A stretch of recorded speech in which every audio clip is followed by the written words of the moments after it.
సచిదానంద సమర్థ సద్గురు సాయి మహారాజ్కి జై. సాయి బిడ్డలందరికీ కూడా సాయినాథన్ ఆశీర్వాదాలతో మన గురుచరిత్ర పారాయణం 39వ అధ్యాయంలో ఉన్నామండి. ఆ తల్లికి వరం ఇచ్చారు కదండి బిడ్డలు కలగాలని. ఆ తర్వాత ఏం జరిగింది చూద్దాం. అనే మంత్రము దృఢ విశ్వాసముతో జపిస్తే శనిదోషం కూడా తొలగి అభిష్టసిద్ధి కలుగుతుంది. గురువారము అమావాస్య కలిసిన రోజున రావి చెట్టు నీడన స్నానం చేస్తే పాపము నశిస్తుంది. అక్కడ వేద విప్రునికి మృష్టాన్నము పెడితే 1,000,000 మంది బ్రాహ్మణులకు సమారాధన చేసిన ఫలితం ఉంటుంది. అక్కడ చేసిన గాయత్రి మంత్రము జపము వలన 4 వేదాలు చదివిన ఫలితము ఉంటుంది. రావి చెట్టును స్థాపిస్తే 42 తరాల వారికి స్వర్గము లభిస్తుంది. దానిని కొట్టివేయడము మహాపాపము. పైన తెలిపిన రీతిని ప్రదక్షిణ చేశాక ఆ సంఖ్యలో 10వ వంతు హోమము, అందులో 10వ వంతు బ్రాహ్మణ సమారాధనము చేయాలి. ఈ వ్రతకాలములో బ్రహ్మచర్యము అవలంబించాలి. ఉద్యాపన తర్వాత బంగారు రావి చెట్టును అలంకరించిన ఆవు దూడను గుడ్డతో కప్పిన నువ్వుల రాశిని ఉదారమైన దక్షిణతో సౌశీల్యవంతులు కుటుంబీకులు అయిన వేద విప్రులకు దానమివ్వాలి. ఇలా చేస్తే తప్పక అభిష్టము సిద్ధిస్తుంది. అమ్మ, అశ్వత్థ మహత్యము తెలిసింది కనుక ఇంకా దానిని నిందించక ఎట్టి సంశయము పెట్టుకోకుండా అలా చెయ్యి, నీ అభిష్టం నెరవేరుతుంది. అప్పుడు గంగమ్మ, స్వామి, 60 సంవత్సరాలు నిండిన నేను పుట్టుక నుండి వంధ్యను, నాకు బిడ్డలెలా కలుగుతారు? అయినా నాకేమీ ప్రత్యక్షంగా మీ పాదాలుండగా మరలా ఈ రావి చెట్టును సేవించడమెందుకు అనిపిస్తున్నది. ఏమైనప్పటికీ గురువు మాట కామధేనువని వేదాలు శాస్త్రాలు చెబుతున్నాయి కనుక నమ్మి త్రికరణ శుద్ధిగా సేవిస్తాను అని చెప్పిందటండి.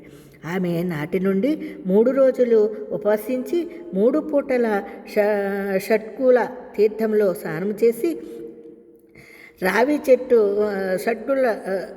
షట్కుల తీర్థంలో స్నానం చేసి గురువు చెప్పినట్లు అశ్వత్థాన్ని సేవించి దానికి 7 బిందెలు నీళ్లు పోసి శ్రీగురు సహితంగా దానిని పూజించింది. ఆ 3 రాత్రులు ఆ దంపతులు సంగమంలోనే ఉన్నారు. 3వ నాటి రాత్రి ఆమెకు స్వప్నంలో ఒక బ్రాహ్మణుడు కనిపించి, అమ్మాయి, నీ కోరిక తీరింది. ఉదయమే శ్రీగురుని పూజించి ఆయన ఇచ్చిన ప్రసాదము అక్కడికక్కడే తిను అన్నాడు. అలాగే 4వ రోజు ఉదయము సంగమంలో అశ్వత్థాన్ని సేవించి ఆ దంపతులు మఠానికి వచ్చారు. ఆమె ప్రదక్షిణము చేసి నమస్కరించగానే శ్రీగురుడు నవ్వి 2 పండ్లు ఆమెకిచ్చి, మీ లక్ష్యము నెరవేరింది. పారాయణ అయ్యాక నీవి పండ్లు తిను.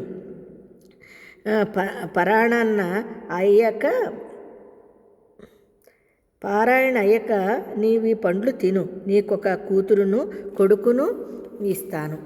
ఇంటికి వెళ్ళి పారాయణ భోజనము చేసి బ్రాహ్మణులకు దానమివ్వు అని చెప్పారంటండి. ఆమె అలానే చేసింది. ఆ రోజే సూర్యాస్తమయం సమయానికి ముందే ఆమె రజస్వల అయింది. 4వ రోజున స్నానం తర్వాత ఆమె భర్తతో కూడా శ్రీగురుని వద్దకు వచ్చి గురు పూజ చేసింది.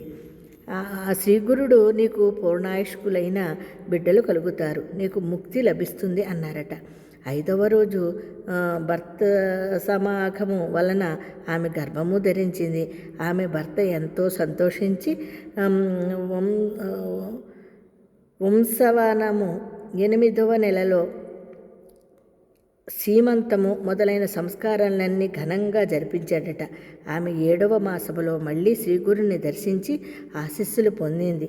అప్పుడు శ్రీగురుని ఆజ్ఞ మేరకు ఆ పండు ముత్తైదువ వాయనదానమిచ్చింది. నల్లని వెంట్రుకలు ఒక్కటైనా లేకుండా జుట్టును నెరసి పళ్ళన్నీ పట్టుతప్పి తర్వాత కూడా ఆ వయసులోనే ఆమె గర్భవతి ఎలా అయిందని ఆశ్చర్యంతో అందరూ ముక్కున వేలు వేసుకున్నారు. శ్రీగురుని మహిమ ఎంతటిదో అందరికీ అర్థమైంది. ఆమెకు 9 మాసాలు నిండాక ఒక శుభముహూర్తంలో ఆమెకు ఆడపిల్ల పుట్టింది. దైవజ్ఞులు ఆమె శుభజాతకురాలని చెప్పారు. ఆ బిడ్డకు శ్రీగురుని పేరిట సరస్వతి అని పేరు పెట్టుకున్నారు. 11వ రోజున ఆ బాలింతరాలు నడుము కట్టుకు వేసుకుని బిడ్డనెత్తుకుని భర్తతో కలిసి శ్రీగురుని దర్శించి బిడ్డను ఆయన ముందుంచి, వంద్యమైన వృక్షం మీ కటాక్షముతో ఫలించింది, అది సుఫలమైంది. అంటే చూడండి, వంద్యమైన వృక్షము మీ కటాక్షముతో ఫలించింది, అది సుఫలమైంది.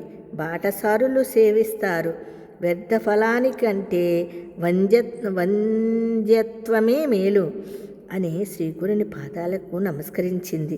స్వామి వాత్సల్యంతో, పుత్రవతి లేవమ్మా అని బిడ్డను చూచి, ఇది ఆడపిల్లే గాని మగపిల్లవాడు గాడే అంటూ ఆమెను చూచి నవ్వి, ఇంకా సందేహించనక్కరలేదు, నీకు కొడుకు కూడా పుడతాడు అని చెప్పారు. అప్పుడు ఆ పసిబిడ్డను తమ చేతిలోకి తీసుకుని నిమురుతూ, ఈ బిడ్డ దీర్ఘాయువు, సౌభాగ్యము, సౌశీల్యముతో ప్రసిద్ధికెక్కుతుంది, ఆమెకు పుత్ర పౌత్రాభివృద్ధి కలుగుతుంది. ఆమె సౌశీల్యం గురించి విని ఈమె దర్శనానికి దక్షిణ దేశము నుండి ఒక రాజు కూడా వస్తాడు. మీకు వేదశాస్త్ర పారంగతుడు, మహా ఐశ్వర్య సంపన్నుడు అల్లుడుగా దొరుకుతాడు. కానీ మీకు ఎలాంటి కొడుకు కావాలి? 100 సంవత్సరాలు జీవించే మూర్ఖుడు కావాలా, లేక 30 సంవత్సరాల ఆయుష్ గల విద్వాంసుడు కావాలా అన్నారు. గంగాంబ